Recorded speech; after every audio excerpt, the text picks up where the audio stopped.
I recorded about 110 episodes in the span of 7 months. And over that course of time, I realized that I absolutely love doing this. Like, it feels like air in my lungs, so to speak. I've lived for this sort of thing. I love podcasting. I love talking about video games. But I felt like there was a lack of quality there. I felt like I was pushing out episodes, but not necessarily raising the bar. Round one, fight. And that's the bottom line. And his kick is good. I need a weapon. This is over. You cannot escape. You forget 1,000 things every day. How about you make sure this is one of them? Here we go. It's time for the main event. Player experience, the premium podcast that brings you the best in single-player gaming and in video games. As always, I'm your host, Sebastion Mauldin, and don't adjust your dial. I know it's been a while, but I'm back, everybody. The podcast is back, and I have a lot of catching up to do, a lot of things to talk about, a lot of things I've been wanting to get to for quite some time. But, I took a little hiatus, and we'll get to that in the show. But before I get to it, before I lay down all the rigmarole, before I get to the new age of things, I want to introduce my guest today. The guest is actually going to be running the episode, acting as the moderator and the host for most of the episode, and I'm going to be taking the role as the person who's answering all the questions. So I wanted to do this so that you can get to know me a little better and really take the direction that I want to go with the podcast in a new light. So without further ado, my guest is the wonderful, the beautiful, the absolutely amazing, cannot live without her, my wife, Giselle Maude. Giselle, how you doing today?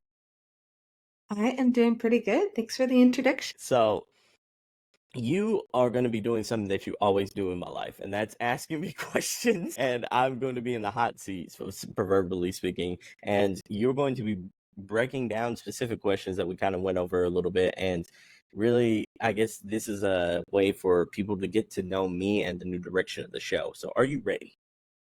I am so ready. Okay, so without further ado, let's go. I'm on the hot seat. And what is my first question for this episode? All right. So I know you've been off for 6 months. We're all excited to see you back. So why the break? Really, I think it was a tale of a couple of things. So I looked at the way I was going. I was putting out a whole lot of episodes, and in that first season, I'm gonna call it season 1, I recorded about 110 episodes in the span of 7 months. And over that course of time, I realized that I absolutely love doing this. Like, it feels like air in my lungs, so to speak. I've lived for this sort of thing. I love podcasting. I love talking about video games.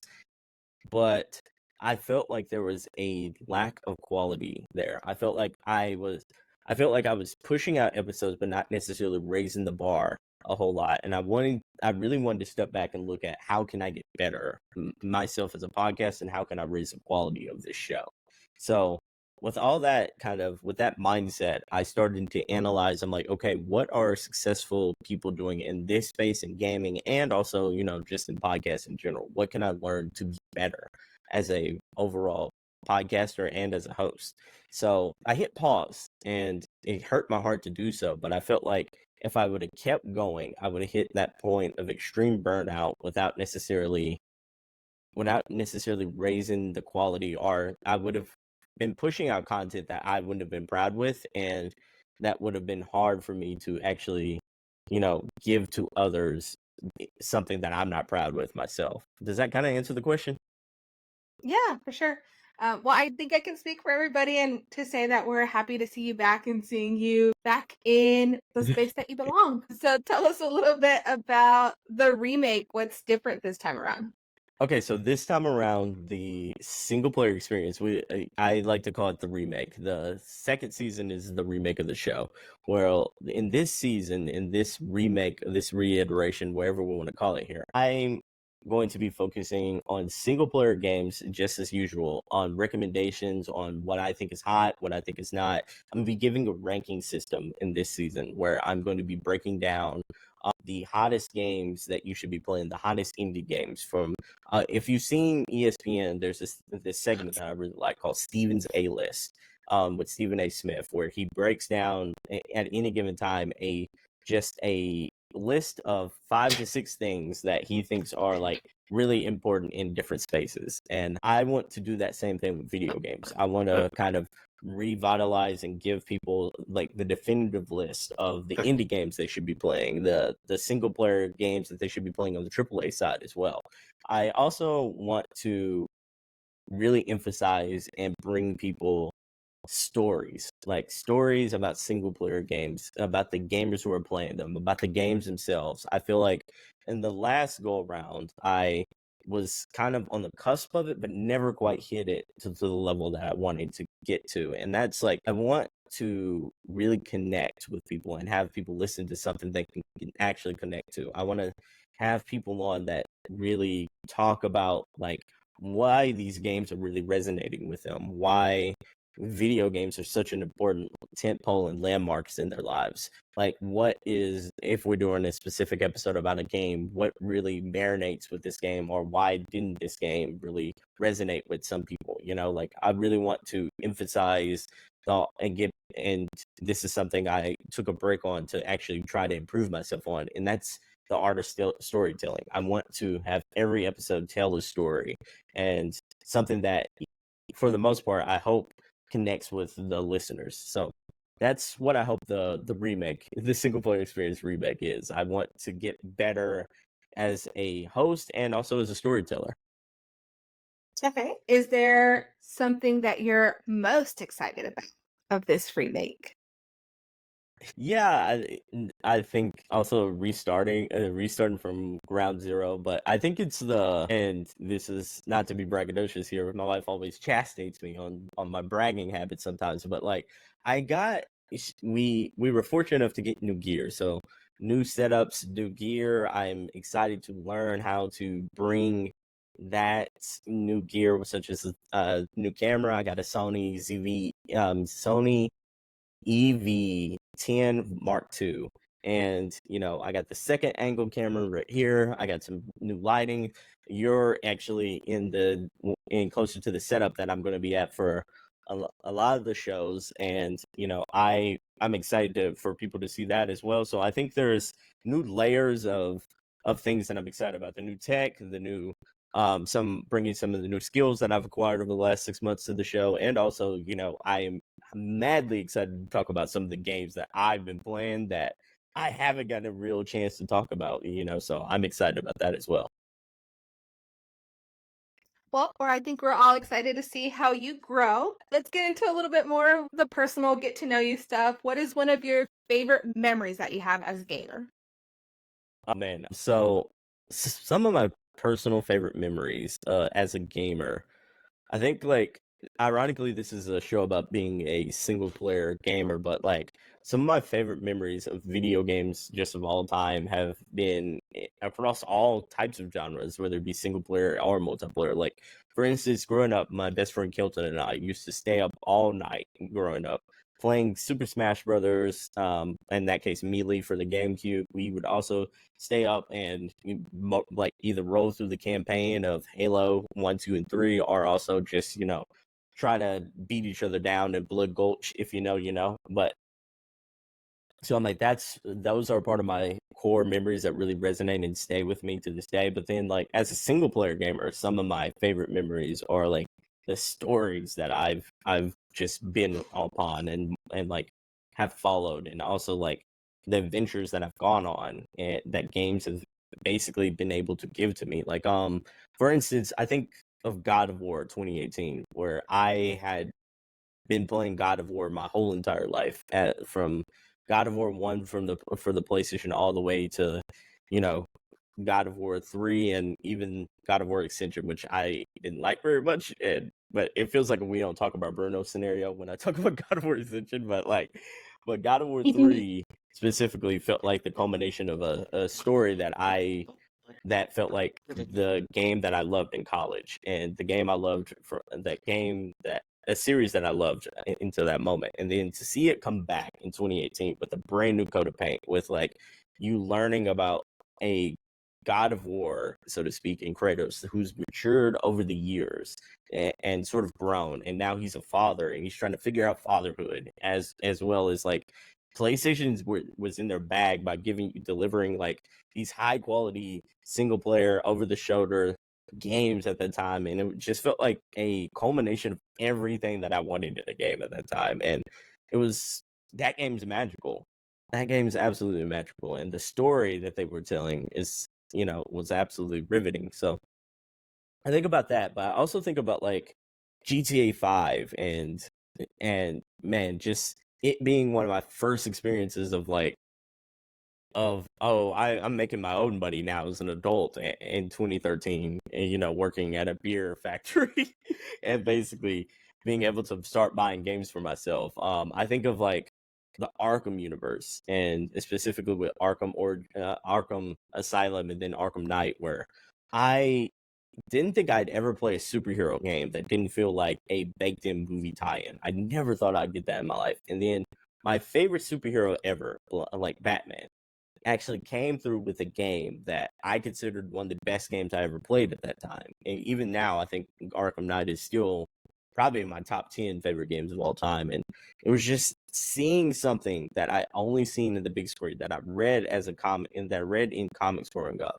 Because like that was how I learned how to read, was comic books. And to see that character come to life in a video game that wasn't trash, that wasn't poo cheese, was magical. So I'm like, those are some of my favorite moments, in video games. I love that. Well, with that said, now you talked about your favorite memories, kind of starting off with your best friend and like that kind of relationship. So, what led you to single player games? Is that where you started off, aside from the games you played with Kel?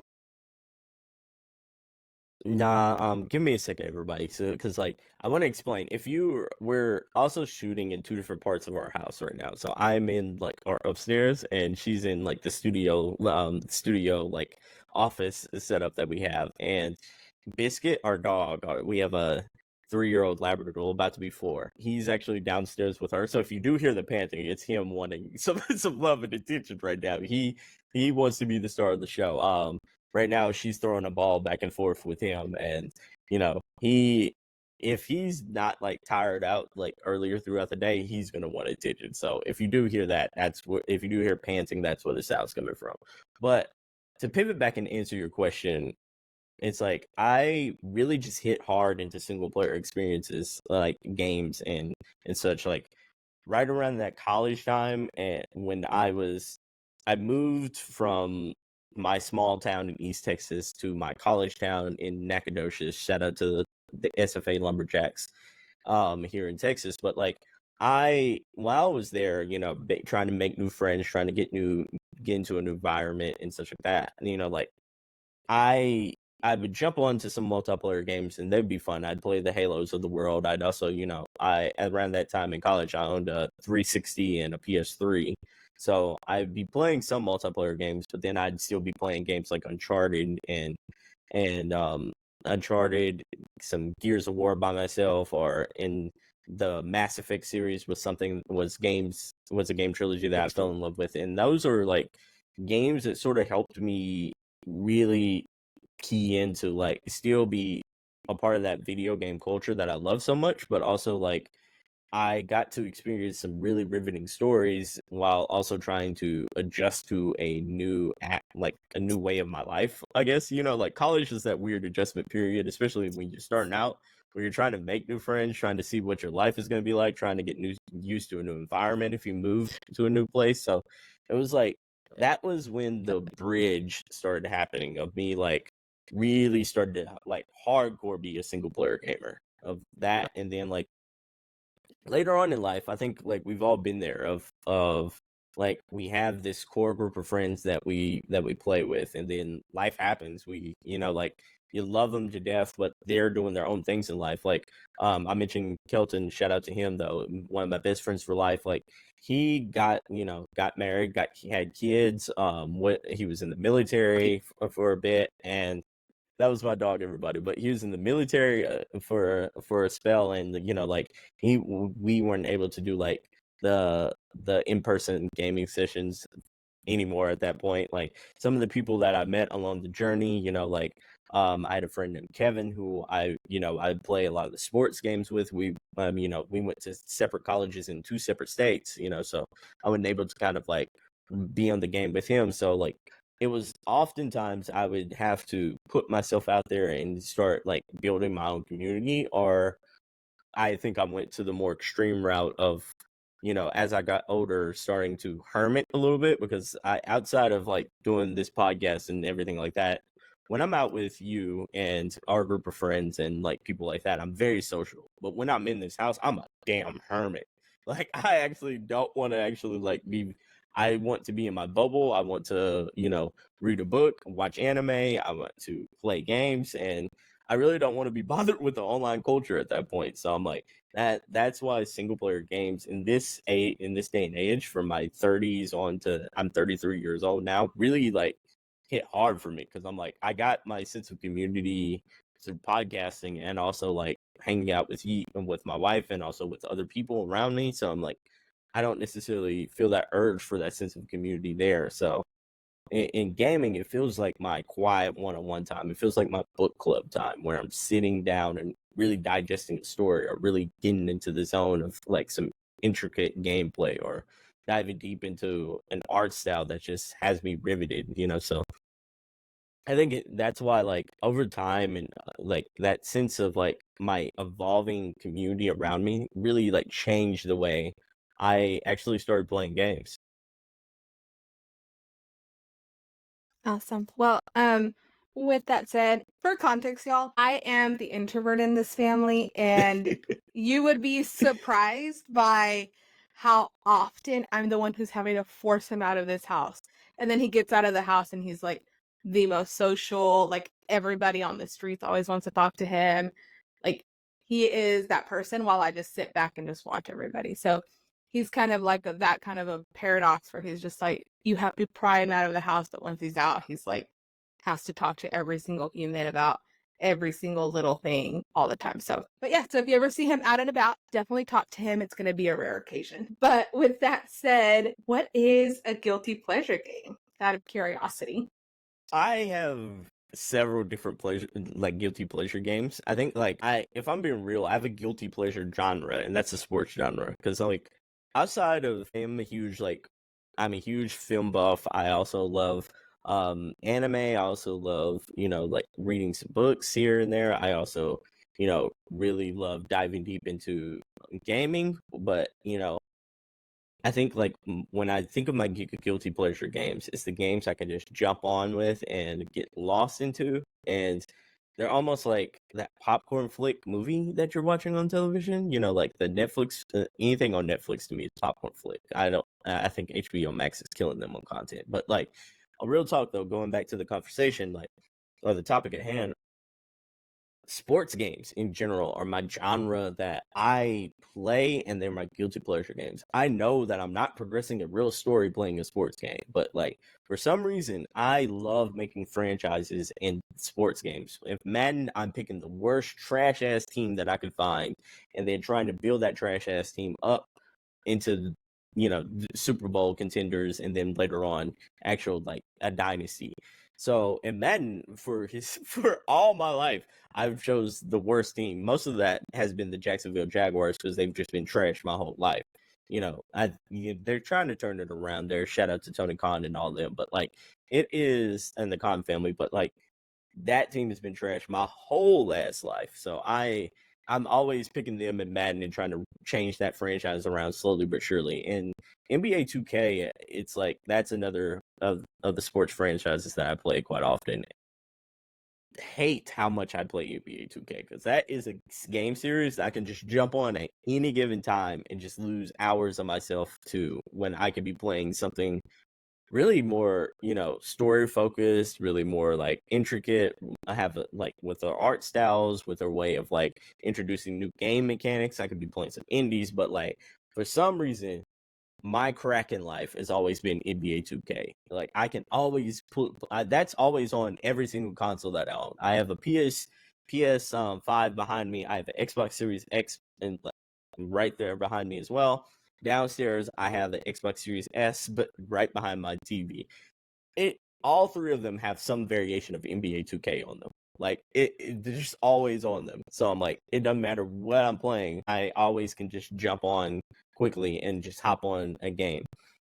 With NBA 2K, I do the same thing as I do with Madden. I pick a trash ass team and I try to build them up into the playing spot, into the playoff spot, and later on I try to make them into champions and then a dynasty. You know, it's a little harder. I like to make it harder than it has to be because I like, I get really in the weeds of like making really cool trades for my team. Also, like I like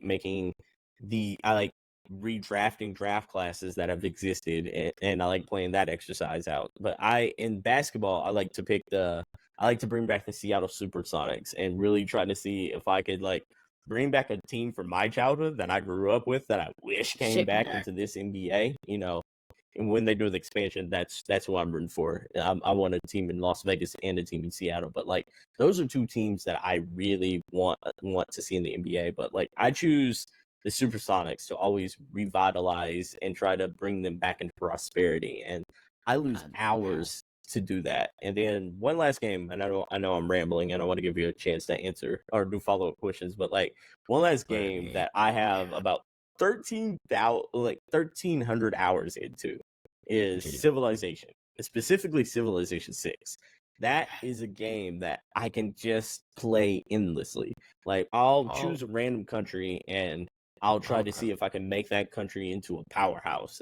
I guess there's something about like the underdog story that really just appeals to me now that I'm just saying this out loud. Because like on Civilization, I'll do that same thing. We go from rags to riches, trying to build my country up, and then if like I'll pick a random country, and sometimes it'll be like Russia or France or like US, and then I start off trying to be diplomatic, but then like at any given point in Civilization, like for some odd reason, like they'll denounce you, and then they'll like try to start a war with you, and then when they start a war with me, anybody can get it. And these hands are ready to eat for everybody, so anybody can get it in Civilization at that point. But anyways, those are like my guilty pleasure games. The Maddens of the world, 2Ks, the MLB, the show I'll also jump on. And then a Fight Night is another one that the boxing franchise has long been dead that I wish would come back. But I have those, and I love the Fight Night series. And like boxing is not necessarily a sport that I watch a whole lot of, but I love playing those games. I'm more of a UFC person when it comes to watching like actual combat sports.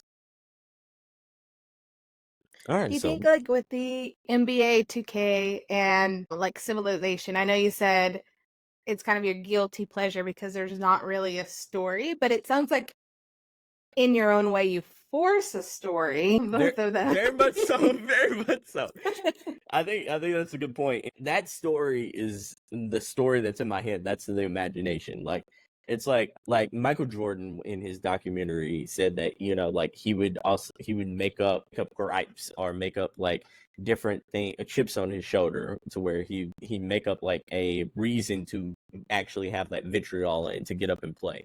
I do that a lot with NBA 2K and Civilization. Like I make that story in my head of like, oh, like I'm playing as the US and France just announced me. Oh, they want beef. They got beef. I was just minding my own business. Like I was settling in my own town. For instance, this happened the other day. Settled in my own town.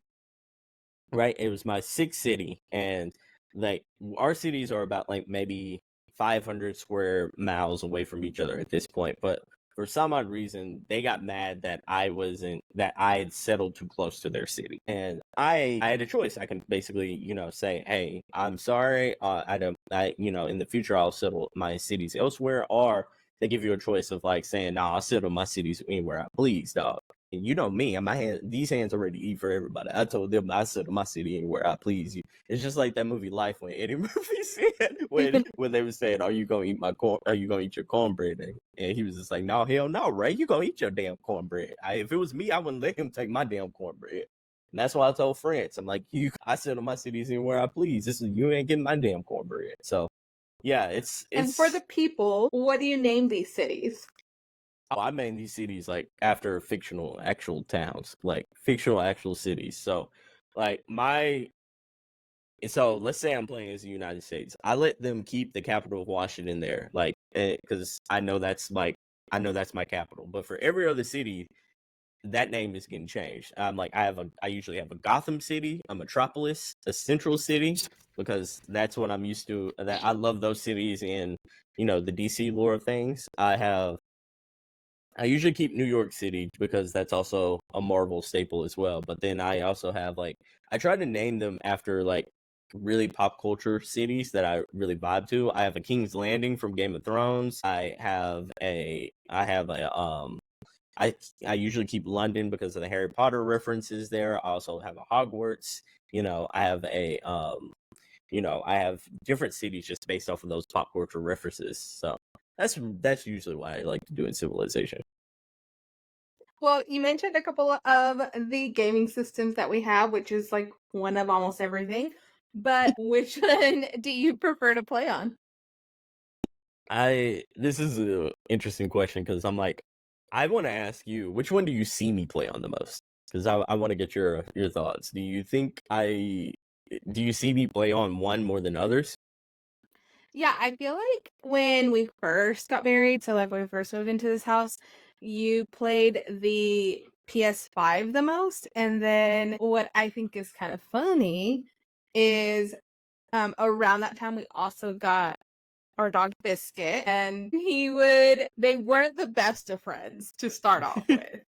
Let's just say that. And then now I see you playing the Xbox more so that you're spending more time with Biscuit while you're playing. So I think so. We need to elaborate here, some context for the people. So my wife and I got married in 2020. We bought our house in 2020. We got a Labradoodle named Biscuit in 2020. And when we got him, we rescued him, by the way. And he was, what was that, about 7 to 8 weeks, right? Yeah, I think it was actually like 6 weeks. He was Okay, so he was 6 weeks. I have small hands, and he was about the size of my fist when we picked him up. Yeah, he could fit in the grooves of between the door and the seat. He was that small. He felt like a Nick and Mole rat at that time. But so I had never owned a dog before. Never had a dog that was this is my dog. I have to take care of it fully. I've never had that experience in my life. So I was tentative about this whole thing. And my wife really wanted one, and they say when you get married, there's this thing called happy wife, happy life. So I wanted to test that out really quick.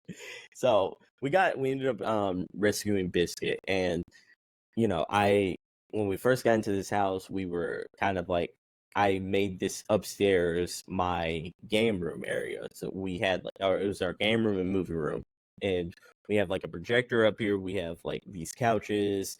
I put this 75-inch TV. There's a projector screen that pulls down, that comes down behind me and such that. And you and I would watch movies up here. I'd spend a lot of time up here gaming and such like that. And when we got Biscuit, I was worried that I had seen all these stories on the internet about my dog chewing up, or a dog chewing up gaming stuff, like wires, controllers, all that kind of stuff. So while he was still getting trained and all that, I was so scared of him being upstairs. So I went out when Xbox dropped the Series S and Series X. I started off with the Series X. And then when we got Biscuit, and I had the hankering of I want to play video games, especially during the pandemic, where I was just my wife was still going back to the office, and I was still working from home at that time. I want to play games, but Biscuit didn't go upstairs. We've trained him not to go upstairs. So I'm okay, I got to find a solution here. And instead of bringing the Xbox downstairs like a sensible person, or the PS5, I was just nah, man, I went out, I traded my Xbox One to GameStop. And I think miraculously they gave me I think close to $100 or something. And then I think the Series S, I think I found a used one for about $175 or $185 or something like that. So I paid the $85 difference. Yeah, I put that Series S behind our TV downstairs, and you know, that's just out of habit. I'm like, I've just been mowing games down there because like Biscuit still doesn't really come upstairs very much. So I'm like, it just became that thing of like, me and Biscuit did get to be a lot closer over the years. I want to elaborate with them. I want to say that, but like originally, yeah, I was very They are now hesitant pretty that, much best friends. well, No, I but honestly, like it wasn't really that hard to train him not to go upstairs Mhm. because Homeboy was scared of heights for like the first year and a half of his life. So anytime he'd start going upstairs, his little legs would start shaking and he'd get really nervous. So it was probably not until like the last 6-ish months that he kind of decided was okay with going all the way up the stairs, but for the most part, he'd probably go like 6 stairs up and then he'd stop and he'd just come right back down because he was like, nah, it's not worth it.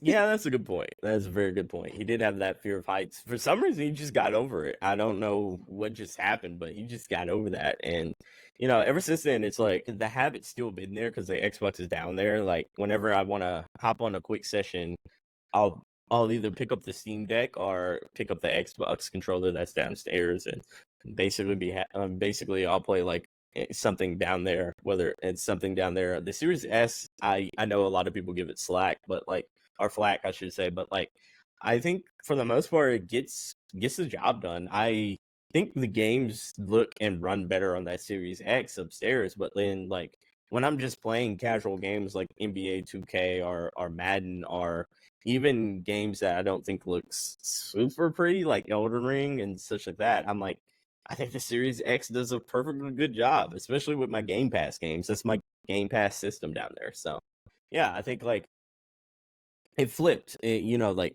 between PlayStation, like PlayStation to me still, especially with the PS5, puts out my favorite games. I love their style of games that they come out with, the over the shoulder, that adventures that they take you on. I feel like they're the premium. They have a premium catalog that I really resonate with. But then like Xbox feels like Netflix and feels like a streaming service with Game Pass. So I'm like, for a lot of that, I can just pick up and play a slew of games down there that, like that resonate with me just as much in a different way. And I like that. It's like over the years, I've kind of like flip-flopped back and forth. I think I've always leaned closer to PlayStation's library of games, but Xbox Game Pass has given me a lot of entry points to a lot of games that I wouldn't have played otherwise. So, yeah, I think it's interesting. Like between Xbox and PlayStation, I've definitely over the years, especially over the last 2 years, become more of an Xbox gamer. But then, like, I historically was never a PC gamer before, and that Steam Deck is starting to change that a little bit too.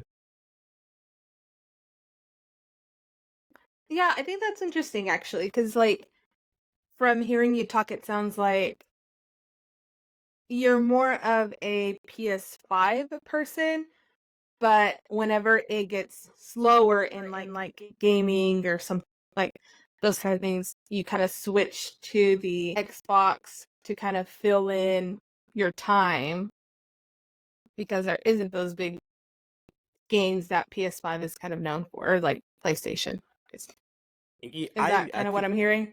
I think you're spot on the money there. I think like for the big first party games that PlayStation puts out, the God of Wars, the Spider-Mans, the Last of Us, the Horizons, all those games, I would probably consider in my personal like higher tier. They feel, and this is something I think they've done magically. They've made those games feel like gaming moments. They, like whether or not you like the franchises or you don't, everyone's preferences are different. But like PlayStation has done a really good job of making their catalog feel like very similar to the way the HBO Max and HBO makes their library of shows feel very much like a step up above the Netflix shows. Like when me and you were watching The Last of Us, The Last of Us felt like an event. Like, they also have a really good show called Hacks, which like it's written in a way that makes it feel like a higher quality show than just your typical Netflix show. I think another good example is like Game of Thrones with the original series and House of the Dragon. They feel like main event shows. They feel like they're in that A tier or S tier level shows where everyone stops what they're doing and they're like, oh, we put some, even if they don't watch it, they put respect on that name. And like PlayStation has done that with their catalog of games. And you're absolutely right. Like those to me feel like tentpole moments. They feel like the big games of the year when they do drop one of their first party when they're first party exclusives. Xbox on the other hand, like this isn't going to be the most controversial statement. Their exclusives have been lacking for so long, like their first party catalog, and it's because they release so many niche games. They're going to have an audience. It's just they don't have that massive appeal there as far as like Joe Smo on our street isn't going to probably resonate with like a lot of the Xbox games. He might pick one and it might be his hardcore game that he might pick up. But like PlayStation has these big moments, and Xbox Game Pass I think has done a good job of like, I guess you could say, altering video game habits for me to where like, whereas like any game that for the big moments I'm playing on my PlayStation, but for everything else it's like Xbox feels like my regular everyday video game console. It feels like the video game console I'm going to play the most on and play every game that's not a PlayStation exclusive on. It's weird because like I play the most on Xbox, but then I think because of the way Game Pass is, it's like I feel like, and because they haven't came out the gate swinging with first party exclusives that I feel like most people are enthusiastic about yet. So hopefully they'll change that around. But like because of that, they feel like the everyday console, but not the special one. They don't feel like the premium event, but they feel like something that they feel like Netflix. They feel like comfort food. Yeah, that makes sense. Well, I have one last question. I think this is a good comparison. Like, so you and I, we like to, for our special occasions, we like to go to, eat steak dinners and such like that.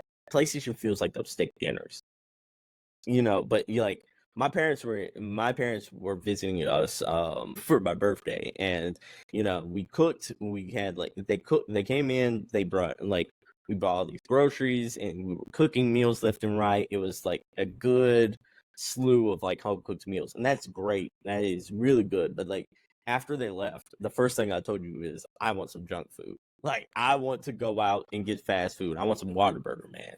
And that's what Netflix This man kind of didn't feels like. appreciate the good. Yeah, yeah, for sure. I'm like, that's what Netflix feels like. And further, to bring this back to gaming, that's what Xbox feels like. It feels like I want that. It feels like the junk food, that comfort food. It feels like fast food versus culinary food. And I think like there's a lot of people out there that prefer regular old Chili's, Applebee's, Applebee's, like fast food as well. Like though they prefer those smaller the chain restaurants and fast food. And I think Xbox has done a great job of delivering that. I feel like where they're trying to succeed now is like actually delivering those high culinary, the bear stat type of style, like culinary masterpieces. Whereas PlayStation, I feel like has those and also has the junk food, but doesn't have a catalog like Game Pass that really just makes it easier for you to appreciate that junk food. That makes sense. Well, my last question is what makes single player games special to you? We kind of touched on this a little bit earlier, but like what really makes single player games special, I think, is the stories, the way that they're able to deliver stories in a similar way or at least that way that invokes similar emotions to movies and comic books and books in general. It's like single player games, playing those feels like you're the star of those books, the star of those comic books, the star of those movies. It feels like you're playing an adventure that was curated from the ground up for you to just go on, and for the most part it invokes emotions, whether it invokes like joy with the gameplay, whether it invokes like heartbreak or like triumph with like its narrative and adventure, whether it invokes nostalgia or whether it invokes like a sense of dread because it's a horror game or like something bad has happened. Single player games, in a way that multiplayer games just don't hit the same with, invoke feelings of emotion in a wider way of like of emotions there. I think like when I play a single player game, I'm playing it because I want to be taken on that journey. When I'm playing a multiplayer game, which is rare nowadays, but then when I'm playing that, I'm playing that because I want to be a part of a community. I think that's the difference there. It's like the difference between wanting to be a part of a community or wanting to or like just achieve a community-based objective versus you really wanting to just dive into something that's been curated from the ground up to really just take you on a specific and specified journey. I think that's what makes single player games special. Like giving you some examples would be Red Dead Redemption. One of my favorite games of all time, follows a guy who straddles the line between doing good things and bad things in a world where you're playing in a olden style western, and this guy is trying to do right by his family, but then like he's tempted, he has temptations as well. Like you're also going on several different adventures that straddle one side of the law versus the other, and you're human, you're really just trying to live life in this westernized world there. And I think like the fact that in Red Dead you're able to be transported to a world that's not our own, but is like curated from the ground up to invoke so many emotions, and then also like tell a rich story there. And I think that's special. That's something you don't see in any other mediums. To get to experience it firsthand yourself, I think that's entirely special. I love that. Well, those are really all of the questions that I have for you, but it is always so like good as your wife and as like a listener of your podcast, just to like share you with the world and kind of share like who you are as a person to everybody. So thanks for having me. Well, thank you for doing this. Everyone, I sort of, I bribed her with treats and yogurt and such like that. She loves frozen yogurt to do the show with me.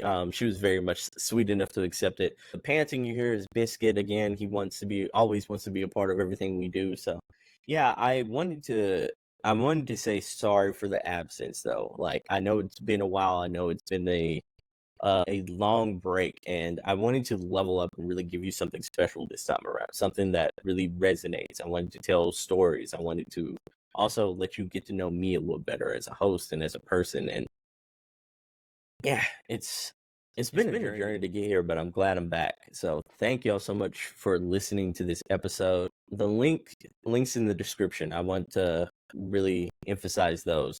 One is to the single player experience Discord. Another is going to be to ask me different questions to be able to write in with different topics for the show, write in for different things, whether or not it be like rebuttals for topics that I'm going on or anything like that. If you don't agree with the rankings that I have and such like that, put those in the description below. Let me know your thoughts on the show. Thank y'all so much again for listening. Stay tuned for the Wild Ride. We got so many guests coming at you in the weeks to come. Thank y'all so much. In the meanwhile, stay safe, stay gaming, and enjoy that single player experience. Peace out, everybody. Bye. Bye. Hey, it's your boy Sebastian.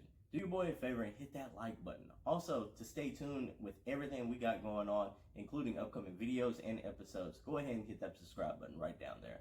Anyways, thank y'all so much for listening. Until next time, stay safe, stay gaming, and enjoy that single player experience. Bye, everybody.